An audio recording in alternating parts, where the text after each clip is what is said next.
பணியூர் விட்டு வெளியே வா.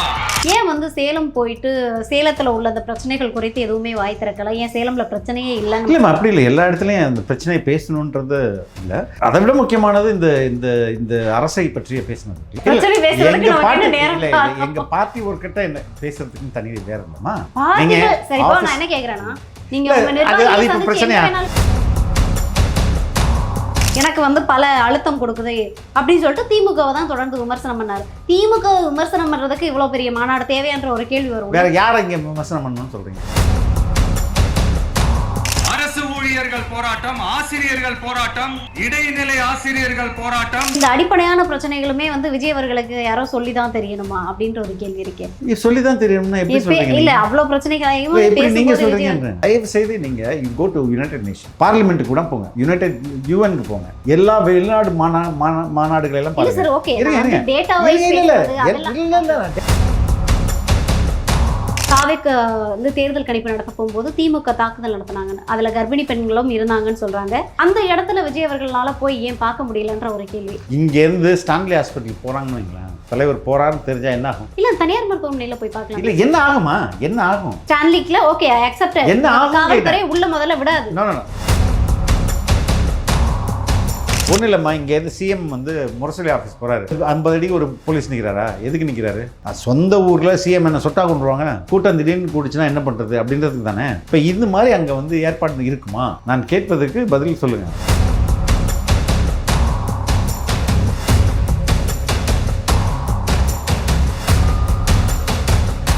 இந்த ரேம்ப் வாக் பற்றி நம்ம பேசிடலாம்.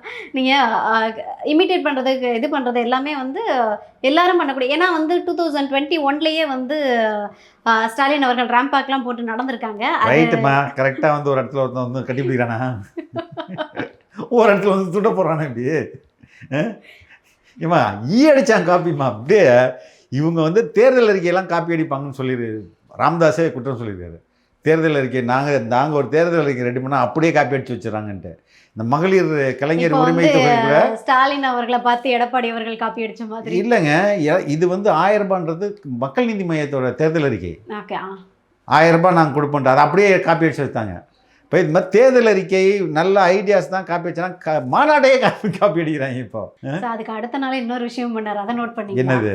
234 தொகுதியிலும் வந்து ஆமா நானே அப்ப தற்குறி யார்? இப்போ எங்க தலைவர் சொன்னா நீங்க தற்குறி, நீங்க இப்ப நீங்க சொல்றீங்க நீங்களும் தற்குறி தானே. புரியுதா? நான் அதாவது விஜய் சிஎம் ஆகிறதுக்கு ட்ரை பண்றது, சிஎம் விஜய் ஆகிறதுக்கு ட்ரை பண்ணிட்டு இருக்காரு. அவ்வளவுதான். எக்ஸ்சேஞ்ச் ஆயிட்டு இது ரெண்டுமே எக்ஸ்சேஞ்ச் ஆகுது. அப்ப வந்து ஸ்டாலின் அவர்கள் எடுத்த படத்துல தான் நடிக்க போவாங்க. ஆமா, அடுத்தது வேற வழி இல்ல. சினிமாவுக்கு வந்து எலெக்ஷன் முடிஞ்சு யாரு போறாங்கன்றது தெரியல, தொடர்ந்து பார்க்கலாம். நிச்சயமா எங்க தலைவர் தான் முன்னாடியே சொல்லிட்டார், அடுத்த 30 ஆண்டுகள் அரசியல் தான். நான் விட்டேன்னு சொல்லாதேம்மா.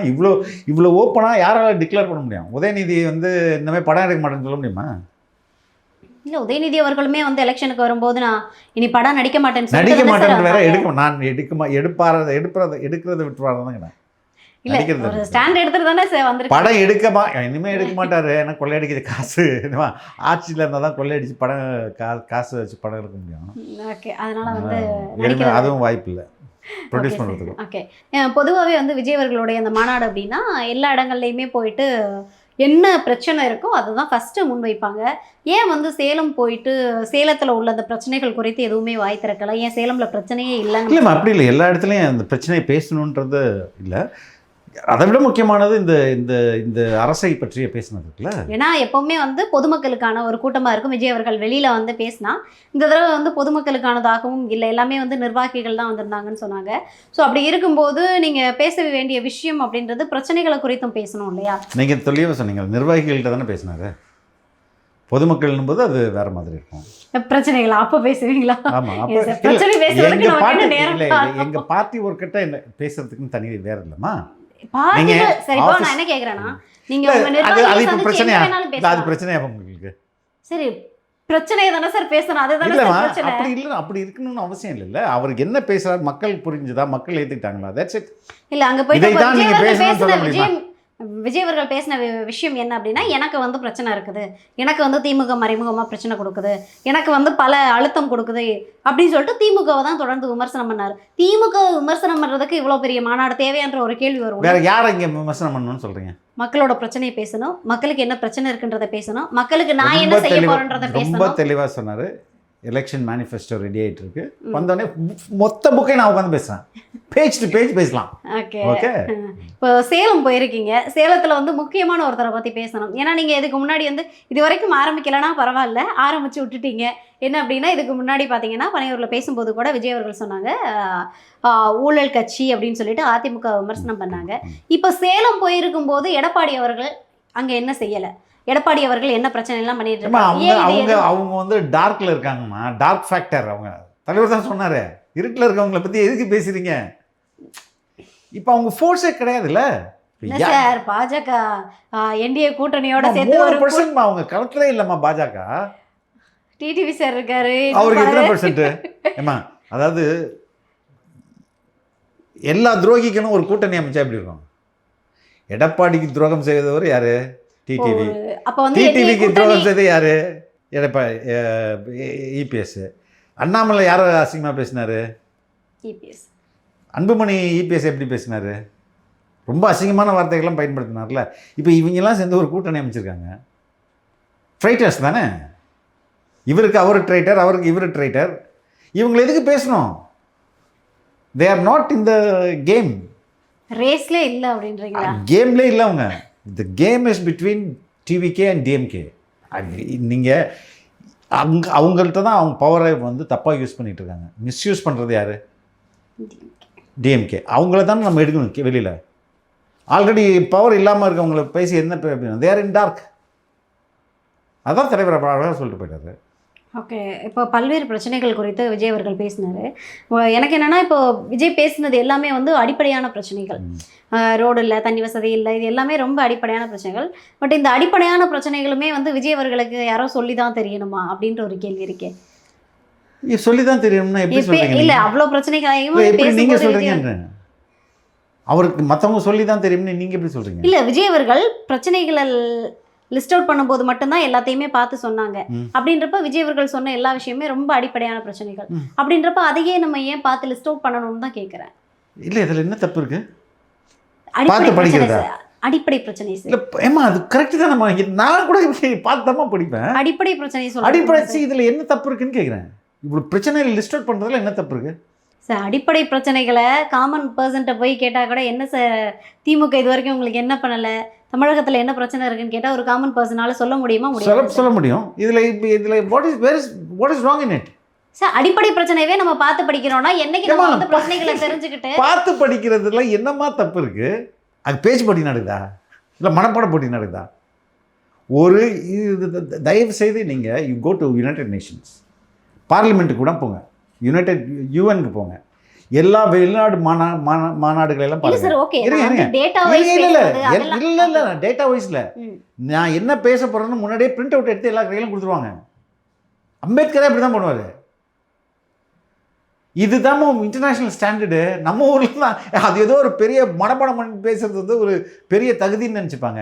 இல்லை, நான் ஆக்சுவலாக வந்து பார்த்து பேசுறது தப்பா சொல்லுது. அதுதான் சரின்னு நான். அதுல என்ன இருக்கு? நீங்க என்னோட கேள்வியே என்ன அப்படின்னா, அவ்வளோ நேரம் பேசின விஜய் அவர்கள் நான் ஒரு விஷயத்தை பேசிடலாம். ஆனால் தலைவர் பேசும்போது நான் பேசுறதுக்கும் அவருக்கும் ஒரு 10,000 மடங்கு வித்தியாசம். That goes in a big way. புரியுதுங்களா? அதனால தான் அது. ஓகே. தொடர்ந்து வந்து விஜய் அவர்கள் மேலே வைக்கக்கூடிய விமர்சனம் என்னென்னா, களத்துக்கு வரல, மக்களை பார்க்கல அப்படின்றது தான். பல்வேறு போராட்டங்களையுமே விஜய் அவர்கள் வந்து முன்னெடுத்து நடத்தலை, எந்த இடத்துலையுமே இல்லை அப்படின்றப்போ இப்போ ரீசெண்டாக ஒரு இஷ்யூ வந்தது, உங்களுக்கு தெரியும்னு நினைக்கிறேன். தாவேக்கு வந்து தேர்தல் கணிப்பு நடத்த போகும்போது திமுக தாக்குதல் நடத்தினாங்கன்னு, அதில் கர்ப்பிணி பெண்களும் இருந்தாங்கன்னு சொல்கிறாங்க. அவங்க அட்மிட் ஆனது வந்து எங்கே அப்படின்னா, ஒரு தாவேக்கு நிர்வாகியோட மருத்துவமனையிலேன்னு சொல்கிறாங்க. அங்கேருந்து வெளியேற்றப்பட்டதுக்கு அப்புறமா ஒரு தனியார் மருத்துவமனை. அந்த இடத்துல விஜய் அவர்களால போய் ஏன் பார்க்க முடியலன்ற ஒரு கேள்வி. தனக்காக இருக்கிறவங்களுக்கு ஏன் திறந்து எல்லா முக்கிய தலைவர்களும் போனாங்க. அருண்ராஜ், ஆதவர்ஜுனா அவர்கள் போனாங்க. பாதுகாவலனா இருக்கேன் இருங்க போகிறாங்க, எல்லாமே போனாங்க. ஆனால் இங்கேருந்து ஸ்டான்லி ஹாஸ்பிட்டலுக்கு போனாங்கன்னு வைங்களேன், தலைவர் போறாருன்னு தெரிஞ்சா என்ன ஆகும்? இல்ல தனியார் மருத்துவமனையில போய் பார்க்கலாம். இல்லை என்ன ஆகுமா? என்ன ஆகும்?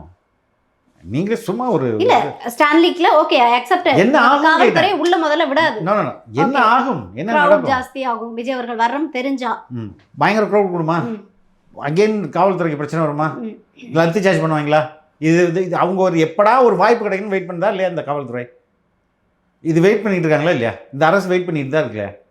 அப்போ இது நடக்கும்னு தெரிஞ்சும் அதை பண்ணுவோம். தனியார் மருத்துவமனையில போய் தனியார் மருத்துவமனை இருந்தானம்மா, ஸ்டான்லி மெடிக்கல் காலேஜ் இருந்தா இவர் தானே போகணும்.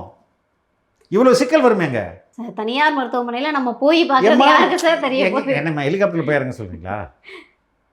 விஜய் அவர்கள் வந்து பொது இடத்துல சென்னையில உலாவவே இல்லையா சார்? விஜய் அவர்கள் இப்போ சென்னையில எங்கேயுமே போகல. நீங்க சொல்லுங்கம்மா, எங்கம்மா போயிருக்காங்க?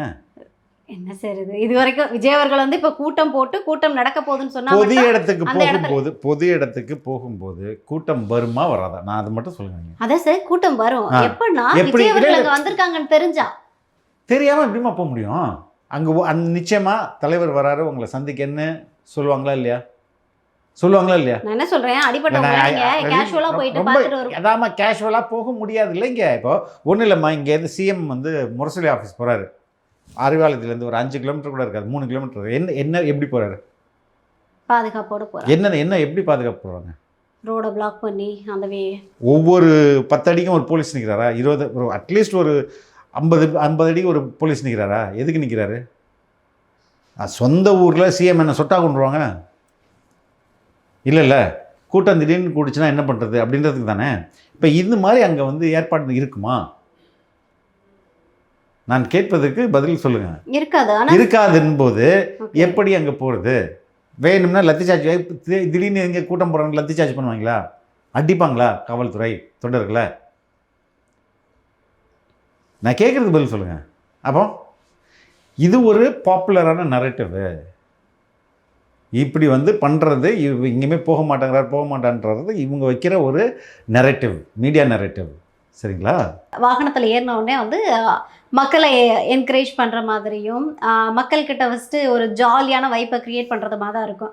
பட் நீங்கள் நேற்று பார்த்துருப்பீங்கன்னு நினைக்கிறேன். ஃபஸ்ட்டு விஜய் அவர்கள் ஏறும்போதே திமுக கொடுத்த அந்த ப்ரெஷர் ஒருவேளை வந்து விஜய் அஃபெக்ட் பண்ணியிருக்கோன்னு ஒரு பார்க்கப்படுது. ஏன் அப்படின்னா ஏறின உடனே எப்போவுமே நெஞ்சில் குடியிருக்கும் நண்பா நண்பி உறவுகள் அப்படின்னு சொல்லி பேசக்கூடிய விஜய் கரேஷ் தைரியம் வேணும், நீ என்னை கிண்டல் பண்ணனா அதை தைரியமாக நான் மாற்றிப்பேன், அதுதான் என்னோட பவர், நீங்கள் என்ன வேணாலும் பண்ணுங்கள், எனக்கு இடம் கொடுக்க மாட்றாங்க, அது கொடுக்க மாட்றாங்க, இது வரைக்கும் நான் நீதி உங்களுக்காக கொடுக்கணும்னு வந்தேன், பட் நீதி கேட்க வேண்டிய இடத்துக்கு என்னை தள்ளிட்டாங்க அப்படின்றாங்க.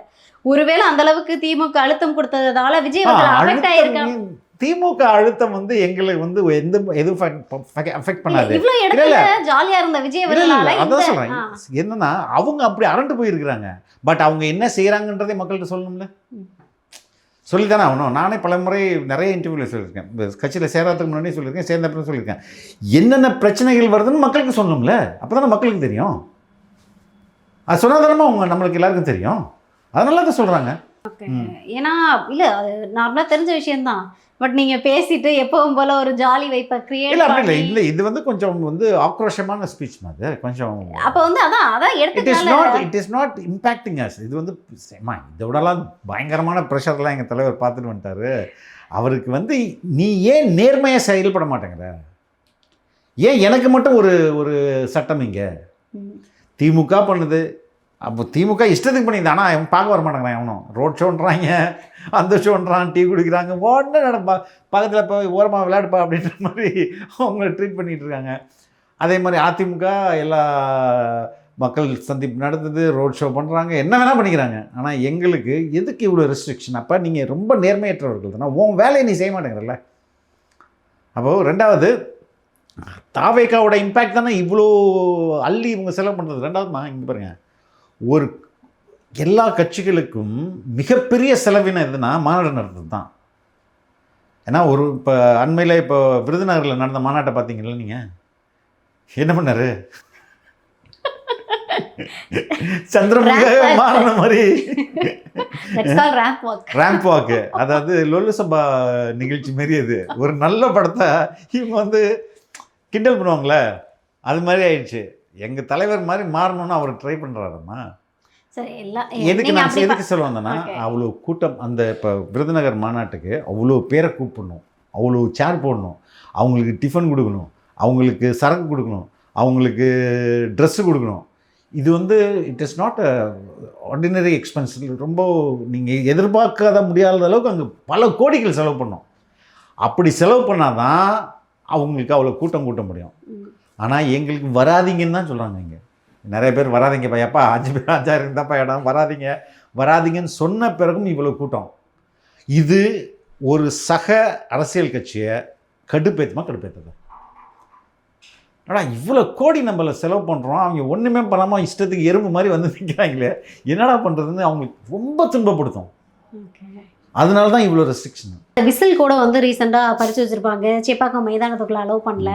இப்படி பல்வேறு பிரச்சனைகளை வந்து கொடுத்துருந்தாலும் இப்போ திடீர்னு வந்து ஒரு பக்கம் திமுக தான் பண்ணுது அப்படின்னா, இன்னொரு பக்கம் அதிமுக பாஜகலாம் ஒரு பக்கம் பண்ணிக்கிறது. திடீர்னு பாஜகவோட மாநில தலைவர் நைனா நாகேந்திரன் பேசினதை நீங்கள் பார்த்துருப்பீங்கன்னு நினைக்கிறேன். விஜய் அவர்களை வந்து முதல்ல த்ரிஷா அவர்களை விட்டு வெளியில் வர சொல்லுங்கள் அப்படின்னு ஒரு மாநில தலைவராக பொறுப்பில் இருக்கக்கூடிய அவர் பேசுகிறது ஒரு அநாகரிகமான செயலா இல்லையா? ரொம்ப மோசமான அநாகரிகமான செயல். இவர் வந்து எங்கள் தலைவரை கொச்சைப்படுத்துவாதான் நினச்சிட்டு ஒட்டுமொத்த பெண்களை கொச்சைப்படுத்துறாரு. என்ன மீனிங் அதுக்கு? என்ன சொல்ல வர்றாரு? ஒரு கேரக்டர் அசாசினேஷன் தானே அது. யார் அது? அந்த அந்த மேடம் ட்ரிஷா அவங்களையும் தானே அவங்க கேரக்டர் அசாசினேட் பண்ணுறாங்க. தனிப்பட்ட ஒரு விமர்சனம், ரொம்ப கேவலமான விமர்சனங்க. விமர்சனம் இல்லை, இது ரொம்ப பேஷிங், இது ரொம்ப தப்பு. இது ஒட்டுமொத்த பெண் குலத்தை இழிவுபடுத்துகிற மாதிரி இது என்ன? பிஜேபி பெண்கள் மீது வைத்திருக்க அபிமானமே அதான். அவங்க வந்து இப்போ ஆர்எஸ்எஸ் கொள்கையே விமென் ஆர் செகண்டரி சிட்டிசன் தான். அவங்களுக்கு அவங்க வீட்டுக்குள்ளே இருக்கணும், வேலை செய்யக்கூடாது, வேலைக்கு போனாலே அவங்க கெட்டு போனவங்க, பொது வெளியில் வரக்கூடாது, முக்காடு போட்டுக்கிட்டு இருக்கணும். இது மாதிரியான ரொம்ப பழமைவாத அடிப்படைவாத சிந்தனை தான் பெண்கள் குறித்து ஆர்எஸ்எஸ் பிஜேபிக்கு. அந்த எண்ணத்தில் இவர் வந்து அங்கே போனதுனால இவர் ஒரு ஜெயலலிதாவோடைய தலைமையில் தானே செயல்பட்டார். அவங்களும் பெண் தானே. அப்படி இந்த அங்கே இருந்தால் பேசியிருப்பார், இந்த வார்த்தை வந்திருக்குமா? ஜெயலலிதா அவர்கள் இருந்து இந்த மாதிரியான வார்த்தைகள்லாம் சேர்ந்த இடம் சரியில்லை. அந்த இடத்துக்கு போனால் அந்த புத்தி தான் வரும். சரிங்களா? ஏன்னா நீங்கள் திமுகவை ஒரு பக்கம் நேற்று கடுமையாக விமர்சனம் பண்ணியிருந்தாங்க விஜய் அவர்கள். ஆனால் இன்றைக்கி பார்த்தீங்க அப்படின்னா முதல் ஆளாக வந்து திமுகவில் இருக்கிற பலரும் வந்து உங்களுக்கு குரல் கொடுத்துக்கிட்டு இருக்காங்க ஆதரவாக. அதை எப்படி பார்க்குறீங்க? ஏன்னா கனிமொழி மாமா இருக்கட்டும், திருமா சாராக இருக்கட்டும், இது அதே கூட்டணியில் இருக்க டிடிவி தினகரன் சாராக இருக்கட்டும், எல்லாருமே வந்து தொடர்ந்து வந்து ஒரு ஆதரவு குரல் கொடுத்துக்கிட்டு இருக்காங்க. ஆதரவு குரல் வந்து இல்லைம்மா, எதிர்ப்பு குரல் அவருக்கு. ஆதரவு குரல் எப்படி நீங்கள் எடுக்க முடியும்? அவரை எதிர்த்து, இவர் பேசுகிற தப்பு எதிர்த்து தானே ஆகணும். அதாவது உங்களோட ஆதரவு குரலாம் எடுத்துக்க மாட்டீங்க. இல்லைம்மா, இல்லை, அது இல்லை. Okay okay sir, super sir. Thank you so much.